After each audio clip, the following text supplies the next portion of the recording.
Hey, everybody, it's Steve Van Tassel here for Dynasty Owner. And we are here. It is the playoff semifinals. It's week 16 of the Dynasty Owner season. And we're down to 4 teams per league that are alive in the playoffs. And a lot fewer teams are alive in the chase for the ring. But, even though there's only a few teams left, we still it's still anybody can win. Anybody could win their league. Any other teams in contention could win the chase for the ring if other teams lose. So basically, that's the theory, the reason behind the video and the article today. It's that anybody can win. If you take the NFL, for example, last week, the Detroit Lions beat the Arizona Cardinals. I mean, not a lot of people predicted that, but they beat them, and they beat them pretty handily, actually. I mean, it was not even really that close. But, these things happen. And the same thing happens in Dynasty Owner. I saw a bunch of leagues, and there were quite a few 6 seeds that beat the number 3 seed. It wasn't the case for a few things, but in some leagues, we had the Rough Riders come close to beating the Road Warriors in one of our matchups of the week. And in the other matchup that we looked at, it wasn't a 3 versus 6, but the other matchup in that league, the 3 versus 6, the 6 seed ended up winning. So congratulations to that team, the Taylor Park Boys. But as I said, we're going to talk about our preview here. It is that anybody can win. Anybody can win here, and that includes we have our undefeated teams. Both of them have been winning a lot, which isn't a surprise. They're undefeated. Both of them were number 1 seeds, and interestingly, both of them get to face off against number 6 seeds in their league. The Dynasty Trade School, Mad Minshew, they get to face off against Deep Snap Gurus in League 27458, and then Detroit's Finest in League 74733. They have a matchup against Cirque MC 17. I'm not sure how to really pronounce that, but go look it up. Just click on them on the Chase for the Ring. They're in 11th place right now. And for the matchups of the week, we've got a couple of top 10 teams in the Chase for the Ring they're facing teams that beat them in the regular season. Just like I said, anybody can win. They lost regular season games to these opponents. So it'll be interesting to see what happens in those matchups to see if any of the top 25 teams in the chase drop out because they lost.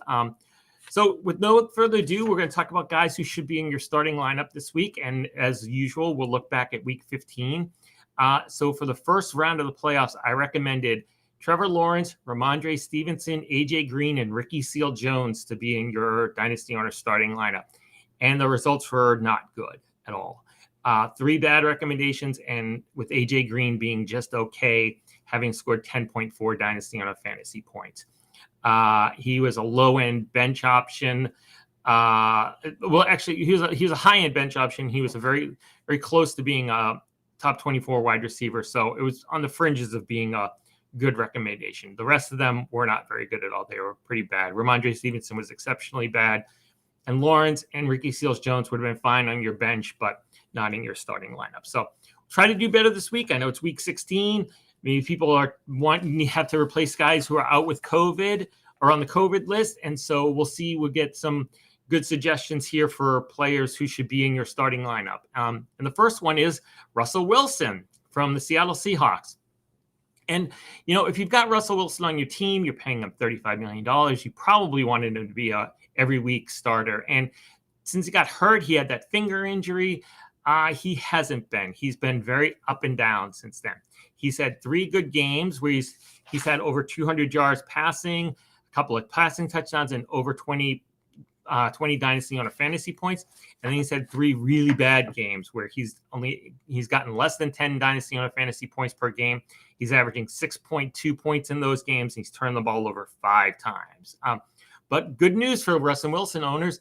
The Bears are more in line with those bad teams that Wilson's done good against. So I think he got only 4.8 points last week, but if you made it through, even having him in your starting lineup, don't worry. I think you can put him in there safely this week and be happy about that. The second player is Justin Jackson. And, I know he's not available in many leagues, but hopefully some of you stashed him as a handcuff to Austin Eckler. I mean, his salary is only $570,000, so it wasn't like it cost a lot to do so. But Eckler looks like he's out. I mean, I saw a quote that said it's not looking good for Sunday's game. And Eckler's pretty honest about these things because he gets fantasy, so he's pretty honest about that. So in his place is probably going to be Justin Jackson, which if you have him, he's not too bad. Last week he had 10.9 dynasty owner fantasy points. He had 86 rushing yards against the Chiefs.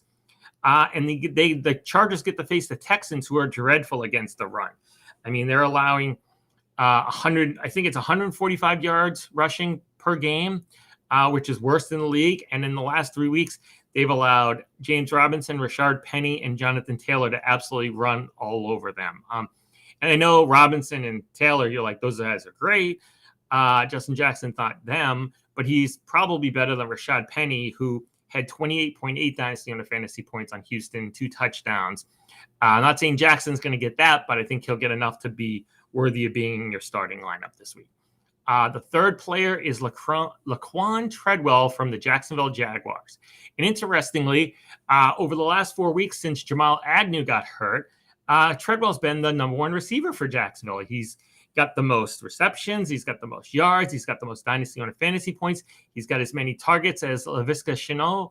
And who in the world would have predicted that the top 2 wide receivers for most of the year for the Jacksonville Jaguars would be Jamal Agnew and Laquan Treadwell? If you'd bet that in Vegas, you would have won a lot of money if they allowed that sort of bet. But like I said, Treadwell, he's the leading receiver there, and the Jaguars get to play the Jets. So, I mean, viewership's going to be humongous for that game, as we all know, Jacksonville and New York. It's going to be a great matchup of the number 1 and number 2 quarterback picks from last year. And Trevor Lawrence, he hasn't thrown a touchdown in like 3 weeks. Oh, he's thrown like 1 in 3 weeks to Tavon Austin, another guy who knew. But I think he'll throw one this week, and hopefully it's to Treadwell. The Jets have allowed 22 passing touchdowns on the season, and it stands to reason that Lawrence could get at least one this week. So I think Treadwell should be good to be having your starting lineup. And he's available in about 60% of dynasty owner leagues right now if you need somebody to plug in case you have somebody on the COVID list. And the fourth person is CJ Zawa. And if you remember back about 8 weeks ago, he was a fantasy relevant tight end. He had 24.1 dynasty owner fantasy points, 2 touchdowns back in week 7, and he was in the top 12 tight end. So people were picking him up. And who did he have that great game against? The Baltimore Ravens. And who are they playing? Who are the Bengals playing this week? The Baltimore Ravens. And it's not just against the Bengals that the Ravens have been bad against tight ends. I mean, the last 3 weeks, they didn't hold the Packers trio of Mercedes Lewis, Joshua DeGuara, and Tyler Davis down. Those guys had 7 receptions for 78 yards.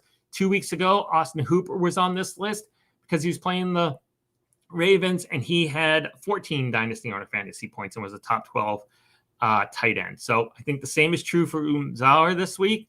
And so I know he's expensive, but some of you already paid up for him. You think he's available in about half of leagues. So go, if you need somebody, $6 million, make the room, go get him, put him in your starting lineup. If you already got him, congratulations. Hopefully you sat him on the bench the last few weeks, but this is the week to get him in there. So now we're on to the guys that should be on your bench or practice squad this week. And last week I had these 4 recommendations. It was Dak Prescott, Ezekiel Elliott, Michael Pittman, and Dallas Goedert. And the results were 50-50. Same as pretty much the whole regular season, where I had as many good as bad recommendations, and the just okays were in the middle. Here, 2 good, Prescott and Pittman. 2 bad, Elliott and Goedert. Prescott was a mid-range bench option. Pittman, I know he got thrown out, he got ejected, but he only had 1.7 dynasty and fantasy points up until then. And hey, I mean, I made the prediction, so I didn't say how he was going to be bad. I just said he wasn't going to be very good and to not have him in your lineup. So by the same token, Elliott was a top 12 running back, and Goedert was a top 6 tight end, so they should not have been on this list. Let's see what I can do. Here's 4 players who I think should be on your bench for the Week 16 Dynasty Owner semifinals, and they are the bench recommendations. They are Kirk Cousins. It's funny, if you've been paying attention for the last couple of years, I mean, it was almost a running joke on how few people had Kirk Cousins on their team. I mean, it's because he was $33 million. He was an average quarterback at best. So why would you be spending that kind of money for average production? But he's gotten better. A few guys have gotten more money. And he's turned into somebody who a few dynasty owners have. He is up to almost 25% of leagues being rostered up to 25% of leagues, and he's up to being the QB7 for the season. But he hasn't been great the last couple of weeks. And the Vikings are facing the Rams, and the Rams have only allowed 14 passing touchdowns. So I think you need to temper your expectations for Cousins this week. Hopefully you've got somebody else on your team that you can start instead of him and put him on your bench. The second guy is the 5th ranked running back in Dynasty Owner. It's Joe Mixon. And he's 5th for the season. However, he hasn't been great recently. He's actually only scored 24.2 Dynasty Owner fantasy points in his last 3 games. And has only rushed for 170 yards in that time. And one of his worst games of the year was earlier this year when the Bengals played the Ravens. Actually, the Bengals had 41 points against the Ravens, but Mixon only had 11.9 Dynasty Owner fantasy points. He had 59 rushing yards and a touchdown. And that's pretty good for Mixon against the Ravens, because in 8 career games against him, he only has 2 touchdowns. So they don't come often for Mixon against the Ravens. And honestly, the way to attack the Ravens this year is to pass against them. They've been dreadful. They have 3 key guys out in the secondary. They're second worst in passing yards allowed. And so the Bengals should probably pass more often than not. Mixon doesn't do a lot in the passing game. Get him out of your starting lineup. Get him on your bench. Next is Hunter Renfro from the Vegas Raiders. And it's funny because, I mean, a couple of weeks ago, nobody would have thought to even have Hunter Renfro on a bench recommendation list. I mean, most people wouldn't have been starting him. But he's been great the last 3 weeks. He's been good all season. He has, in his first 10 games, he had 8 games above 10 Dynasty Owner fantasy points per game. And he's just stepped it up since Darren Waller has gotten injured and been targeted a lot. Prior to week 15, he didn't do very well. He had only 5 Dynasty Owner fantasy points. But the 3 weeks prior to that, he averaged over 23 Dynasty Owner fantasy points per game, which is amazing, considering that you have him for about $709,000 in salary. I mean, he's going to be one of the value player of the year candidates. He's a nominee already. He's a good candidate for that award from our friend Matt the Jerk. But I think this week, not the week to start him. I just think he's played against the Broncos quite a bit. That's who he's facing this week, and they've held him down. So I would recommend having him on your bench this week. And finally, for the tight end bench recommendation, we have Mike Gesicki from the Miami Dolphins. And Gesicki, unlike Renfro, Gesicki's been here a couple of times. Renfro, it's kind of his first appearance, but Gesicki's playing the Saints. The Saints do a good job against opposing tight ends. Last week with, both of his starting wide receivers out, the GOAT targeted Gronkowski 11 times against the Saints, and Gronk only caught 2 passes for 29 yards. So Gesicki, I know he's the 7th ranked tight end on the season. And he's been pretty good. He's got over 10 Dynasty Owner fantasy points 6 times. And he's had 2 Blutarskis, the 0.0 Dynasty Owner fantasy points, but he hasn't had a lot of bad games, those 2 really bad games. But I think this is another one coming. And so I'd get Gesicki out of my starting lineup this week. So good luck with those recommendations. Hope they're helpful to you. Now we're going to get to the matchups of the week. And in the matchups of the week, we have 2 of them. They're 2 good ones. They're both teams, as I mentioned, in the top 10 in the chase for the ring. And the first one is Havana Club 79. Sorry, I almost said 97, 79. They're going to play Inter Miami CF in a kind of a South Florida battle, it seems like. And right now, Inter Miami has a 26.1 point lead. They had Deebo Samuel play on Thursday night. And back in week 7, Inter Miami defeated Havana Club 79. And interestingly, you can read more about this in the article that's on Dynasty Owner right now. But these two teams made a trade, a big trade, actually, a very big trade, I think. Jonathan Taylor and KJ Osborne for Deebo Samuel, Elijah Mitchell, Travis Etienne, and Cam Akers. And this was back a couple of weeks ago. And now, Inter Miami had Taylor a couple of weeks ago, and now Havana Club has him. And Inter Miami's running back situation is a little bit weak, but they're only 11-point underdog, and they've already started off with 26 points. So I think they have a chance. So we'll see what happens. A lot could change, but I mean, if Inter Miami is able to knock off Havana Club, they'll be knocking off the number 5 team in the chase for the ring. So good luck to both teams. And if whoever wins, actually, interestingly, gets to face a team that both of them haven't beaten this year. It's named FC Pinar DR. So we'll see what happens if they can get through Juan Blanco in their matchup. And the other playoff semifinal, they'll face the winner of this game. And then our final matchup of the week, we have the number, I think this is the number 6 team in the dynasty in the chase of the ring. It's the Skol Vikings. Now, mind you, this is not the Skol Vikings team that's at the top of the chase of the ring. This is the one that's in 6th place. So they're like the Jan Brady to the other one's Marshall. But I'm sure Jeff, who is a big dynasty owner, pays attention, follows the podcast and me on Twitter. I'm sure Jeff loves both. All of his dynasty owner teams the same, probably a little bit more the other one because they're in 1st place. But both of them have Dalvin Cook on their team, and that's where they're getting into trouble this week, possibly. I mean, they have Alexander Madison, but with Cook out this week, definitely, and maybe next week, could spell trouble for the Skol Vikings. We shall see. They did, again, same thing. They lost to the DC Dogs, their opponent this week, back during the regular season. And we'll see what happens.